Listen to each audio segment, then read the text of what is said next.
بسم اللہ الرحمن الرحیم۔ سامعین و ناظرین، السلام علیکم ورحمۃ اللہ وبرکاتہ۔ میں امید کرتا ہوں آپ جہاں کہیں بھی ہوں گے خیریت سے بھی ہوں گے اور محفوظ بھی ہوں گے۔ میری دعا ہے اللہ رب العالمین آپ کو ہمیشہ خوشیاں اور کامیابیاں عطا فرمائے۔ آج کی ویڈیو کا ٹائٹل آپ نے دیکھا ہوگا کہ حضرت سیدنا عمر فاروق رضی اللہ عنہ آپ کا تعارف۔ اللہ رب العالمین نے امت محمدیہ کو ایسی شخصیتیں عطا فرمائی کہ جن کے کردار کی مہک سے دنیا آج بھی معطر ہے، جن کے کردار کی عدل و انصاف کی روشنی سے دنیا آج بھی چمکا رہی ہے۔ انہی ہستیوں میں سے، انہی شخصیتوں میں سے ایک شخصیت حضرت سیدنا عمر فاروق رضی اللہ عنہ آپ کی ہے۔ حضرت سیدنا عمر فاروق رضی اللہ عنہ کی ولادت واقعہ فیل کے 13 سال بعد ہوئی مکہ المعظمہ میں۔ آپ کے والد کا نام خطاب ہے، آپ کی والدہ کا نام حتمہ بنت ہاشم ہے۔ آپ کا سلسلہ نسب 8 پشتوں میں حضور نبی رحمت صلی اللہ علیہ وآلہ وسلم سے جا ملتا ہے۔ حضرت سیدنا عمر فاروق رضی اللہ عنہ توانا جسم، عمدہ صلاحیتوں سے مزین تھے۔ آپ علم الانساب کے ماہر تھے، شعر و شاعری کا ذوق بھی رکھتے تھے۔ آپ کی علمی قابلیت کی بنا پر زمانہ جاہلیت میں قریش اپنا سفیر مقرر کرتے تھے۔ آپ فن پہلوانی سے بھی بخوبی آگاہ تھے، ماہر شمشیر زن، ماہر نیزہ باز بھی تھے۔ حضرت سیدنا عمر فاروق رضی اللہ عنہ نے بعثت نبوی کے دوسرے برس اسلام قبول کیا۔ جب حضور نبی رحمت صلی اللہ علیہ وآلہ وسلم نے اعلان نبوت فرمایا، اس وقت آپ کی عمر تقریباً 27 سال تھی، اور آپ نے ہر مشکل وقت میں اسلام قبول کرنے کے بعد حضور کے ہمراہ رہے، اپنی مال جان ہر چیز کے ذریعے دین اسلام کی خدمت کی۔ حضرت سیدنا ابوبکر صدیق رضی اللہ عنہ کے وصال کے بعد خلیفہ بنے۔ آپ کے دور خلافت میں دین کی سرحدیں مشرق تا مغرب پھیل گئی، اور آپ کے زمانہ خلافت میں مسلمانوں پر فتوحات کا دروازہ کھل گیا۔ حضرت سیدنا عمر فاروق رضی اللہ عنہ کے زمانہ خلافت میں ہجری سال کا آغاز ہوا۔ انتظامی امور کے دفاتر کا قیام عمل میں لایا گیا، بیت المال کا قیام عمل میں لایا گیا، مجلس شورا قائم کی گئی، محکمہ پولیس آپ نے قائم کیا، اس کی بنیاد آپ نے رکھی، اور محکمہ فوج کی بنیاد آپ نے رکھی۔ صدقہ کا مال خرچ کرنے کی ممانعت کی گئی۔ عوام و ناس کی حالت سے آگاہی کے لیے رات کے وقت گشت کو اپنا معمول بنایا۔ نماز جنازہ میں 4 تکبیریں پڑھنے کا طریقہ رائج آپ نے کیا۔ نماز تراویح باجماعت ادائیگی کو معمول آپ نے بنایا۔ تجارتی گھوڑوں پر زکوٰۃ وصول کی گئی۔ عدالتی نظام کا قیام عمل میں آپ نے لایا۔ جیل خانے آپ نے قائم کیے، مساجد تعمیر کی گئیں، مدرسے قائم کیے گئے، محکمہ تعلیم کا قیام عمل میں آیا، نہری نظام جاری کیا، فوجی چھاونیوں کی تعمیر کی گئی، مقبوضہ ممالک کو صوبوں کا درجہ دیا گیا، اذان فجر میں الصلاۃ خیر من النوم کا اضافہ کیا گیا، مسافروں کے لیے مہمان خانے تعمیر کروائے گئے، فوجی دفاتر قائم کیے گئے، بیت المال سے غیر مسلموں کے وظیفے جاری کیے گئے، لاوارث بچوں کی پرورش کے لیے ان کا معاوضہ مقرر کیا گیا، فوجی اسپتال کا قیام عمل میں لایا گیا، غلے کے لیے گودام تیار کیے گئے، اور عمال کی تقرریاں اور ان کے محاسبوں کا قانون بنایا گیا۔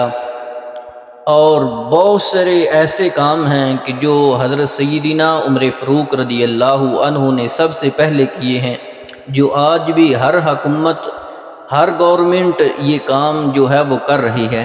حضرت سیدنا عمر فاروق رضی اللہ عنہ کی شخصیت، آقا کریم صلی اللہ علیہ وآلہ وسلم نے ارشاد فرمایا کہ اگر میرے بعد کوئی نبی ہوتا تو وہ عمر فاروق رضی اللہ عنہ ہوتے، اور حضور نے ارشاد فرمایا کہ حضرت سیدنا عمر فاروق رضی اللہ عنہ کا مزاج حضرت سیدنا موسیٰ علیہ الصلوۃ والسلام کے مزاج کی طرح ہے کہ موسیٰ علیہ الصلوۃ والسلام نے اللہ رب العالمین کی بارگاہ میں عرض کی کہ اے خالق کائنات، ان کے مال کو ہلاک تباہ فرما دے، یہ تیرے حکم کی نافرمانی کرتے ہیں۔ اور حضرت سیدنا عمر فاروق رضی اللہ عنہ نے بھی جو جنگ بدر کے قیدی تھے ان کے بارے میں حضور کی بارگاہ میں مشورہ دیا، عرض کی تھی کہ یا رسول اللہ، ان قیدیوں میں سے ہر ایک کا سر قلم کر دیا جائے تاکہ کفار و مشرکین کے دلوں میں، ان کے ذہنوں میں، ان کے دماغوں میں مسلمانوں کا ہمارا خوف بیٹھ جائے، ان کو پتہ چل جائے کہ ہمارے دلوں میں ان کے لیے کوئی نرمی نہیں ہے۔ اور حضور نے ارشاد فرمایا کہ حضرت سیدنا عمر فاروق کا مزاج حضرت نوح علیہ الصلوۃ والسلام کے مزاج کی طرح ہے۔ نوح علیہ الصلوۃ والسلام نے اللہ رب العالمین کی بارگاہ میں دعا کی تھی کہ اے خالق کائنات، ان تمام لوگوں کو ہلاک تباہ و برباد فرما دے، یہ تیرے حکم کی نافرمانی کرتے ہیں، اس کائنات میں کوئی انسان ایسا نہیں رہنا چاہیے جو تیرے حکم کی نافرمانی کرے۔ اور ایسے ہی حضور نے فرمایا کہ حضرت سیدنا عمر فاروق کا مزاج اللہ رب العالمین کے پیارے نبی حضرت نوح علیہ الصلوۃ والسلام کے مزاج جیسا بھی ہے۔ اور پھر آپ نے اس کائنات میں جب آپ کو خلافت ملی، اس وقت آپ نے عدل و انصاف اس پوری روح زمین پہ قائم کیا۔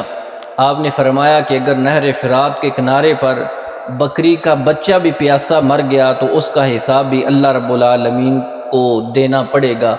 اور آپ نے لوگوں کے درمیان عدل و انصاف کیا، اگرچہ بادشاہ ہو، امیر ہو، فقیر ہو، آپ نے کسی امیر کو، کسی فقیر غریب پر کبھی کوئی فوقیت نہیں دی۔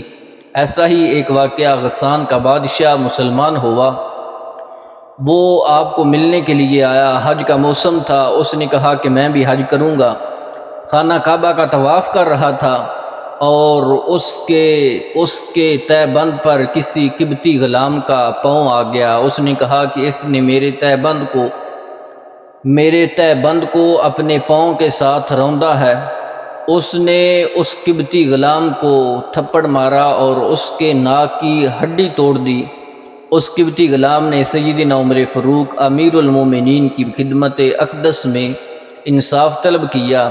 آپ نے اس بادشاہ کو، غسان کے بادشاہ کو بلایا۔ آپ نے فرمایا کہ یا تو اس کو تم راضی کر لو، اگر اس کو راضی نہیں کرو گے تو تم سے قصاص لیا جائے گا۔ آپ نے ایسے عدل و انصاف قائم کیا، آپ نے یہ نہیں دیکھا کہ یہ وقت کا بادشاہ ہے۔ آپ نے کہا کہ تمہیں یہ انصاف دینا پڑے گا کیونکہ اللہ رب العالمین نے تمام انسانوں کو برابر پیدا فرمایا ہے۔ اس طرح آپ نے عدل و انصاف قائم کیا، اور مسلمان آپ کے نام کے چرچے کرتے ہی ہیں۔ جو غیر لوگ ہیں، جو اسلام کے دشمن ہیں، وہ بھی کہتے ہیں کہ اگر حضرت سیدنا عمر فاروق رضی اللہ عنہ کچھ سال اور حکومت کر لیتے تو اس کائنات میں روح زمین میں صرف اسلام ہی اسلام ہوتا، کوئی اور مذہب نہ ہوتا۔ اور کہتے ہیں، کفار و مشرکین کہتے ہیں، اسلام کے دشمن یہود و نصارہ کہتے ہیں کہ اگر اس کائنات میں کوئی ایک اور عمر آ جاتا تو اس روح زمین پر صرف اسلام ہی اسلام ہوتا، کوئی اور مذہب، کوئی اور دین نہ ہوتا۔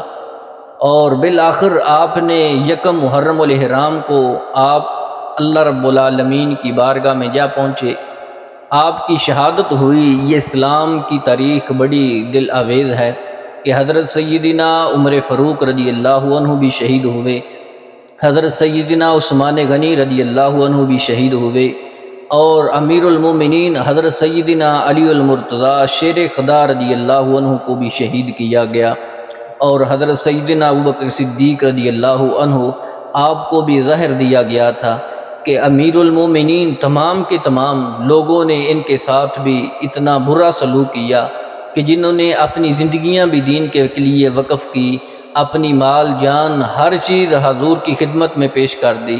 کہا کہ یا رسول اللہ صلی اللہ علیہ وآلہ وسلم، ہماری ہر چیز آپ کی ہے، آپ اپنی مرضی کے ساتھ ان میں تصرف کریں۔